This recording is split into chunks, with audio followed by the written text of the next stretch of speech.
Pike returns to the ship, annoyed at having to be called to hear a very urgent report in person.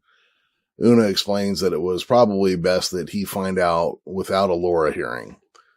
Uhura presents her report, explaining that she had traced the language of the kidnappers to a non-Federation colony, Prospect 7, a Class L world a couple of light years away. It was a barren world, barely above subsistence levels. Pike is aware, having learned of this from Uhura, but Uhura reveals her surprise. The dialect spoken was linguistically similar to that of the Magellans, which meant the alien colony was in fact an offshoot of Majalis. La'an asks why anyone would leave Paradise to settle on Prospect 7, and Spock adds that if the colony was in fact Magellan, why would Uhura and Gamal tell them otherwise? Pike knows that the Magellans did not trust outsiders. Saving Uhura from the Pulsar had led to an overture to join the Federation. He is convinced that there had to be a reasonable explanation, just as M'Benga calls from sickbay. Gamal and the First Servant are trying to leave the ship. I had started to take notes on this, then I wrote, no, just go to Memory Alpha. It's too many things flip-flopped here to stay on top of as I'm rushing to write notes down. Pike rushes to the transporter room where Kyle is refusing to beam them down. Gamal demands that Pike order his transporter chief to do so. And Pike thought they had agreed they were safer on the ship, but Gamal does not agree. Suddenly, both Gamal and the First Servant are beamed off the ship. Pike accuses Kyle of doing it, and Kyle's like, no, dude, it wasn't me. Yeah. Kyle insists that he didn't do it, and someone had locked on their signal while the shields were down. Pike calls the bridge, asking if there were any ships nearby. Una reports one, another combat cruiser that's trying to flee. Suddenly, Gamal is returned to the ship alone and asks where the First Servant is. Pike orders a red alert. On the bridge, Spock reports the First Servant's life signs aboard the ship, and that they are unable to beam him back with the cruiser's shields raised. Shankar reports that he has hailed several times with no response. Ortegas plans to remind them that the Enterprise is bigger, and Pike orders Mitchell to secure the cruiser in a tractor beam to prevent them from going to warp. She grabs them with a tractor beam, and they attempt to go to warp anyways. Mitchell's forced to increase the power, and Spock warns that if they still try to go to warp, it could destroy the cruiser. Pike is unwilling to risk harming the First Servant and the kidnappers and orders the tractor beam disengaged. As Mitchell does so, it's too late, and the strain causes the cruiser to explode.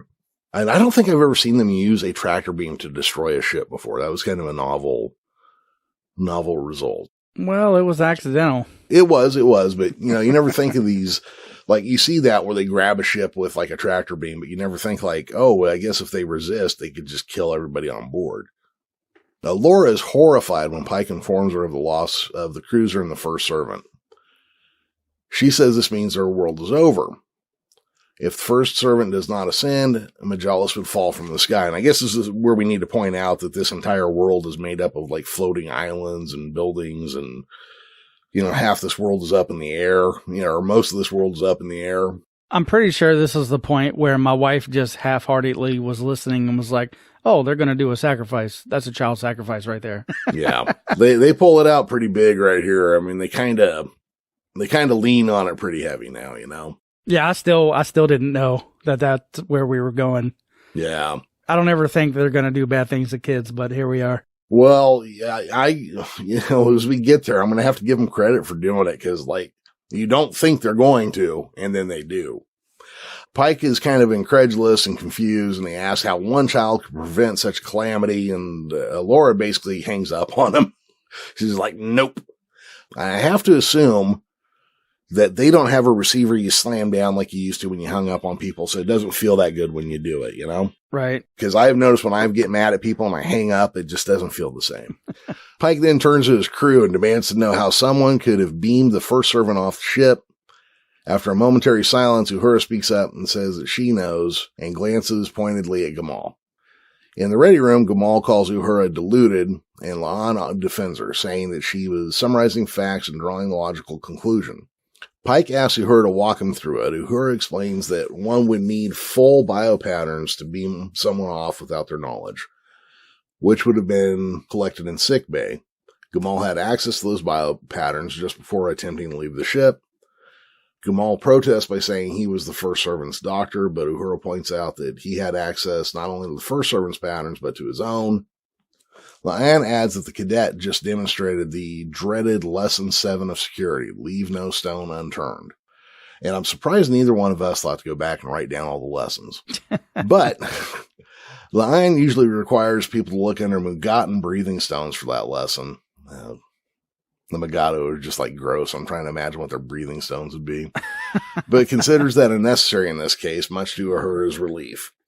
As Pike asks Gamal for the full story, Spock calls and asks Pike to join him on Deck 17, as he has discovered something the captain needs to see.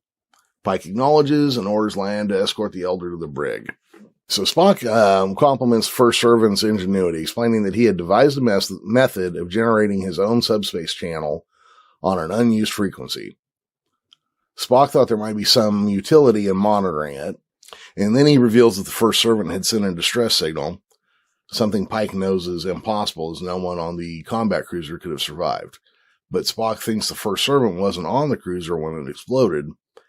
In fact, he had been transported to where the signal originated, right here on the Enterprise. Inside one of the cargo crates on the deck, they find the First Servant alive and well.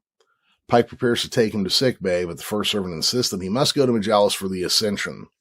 So it's when they started really leaning on the word Ascension is when I started going like, oh, something's not right. Yeah. Like really, really not right. So it looks like his, only in the biological sense, dad tried to save him, but the kid was, obviously didn't know what was going to necessarily happen to him for sure. But he devised a plan to get himself found and sent back. Yeah, took his duty super seriously. Pike calls the bridge to inform Laura that they had news that she'd want to hear.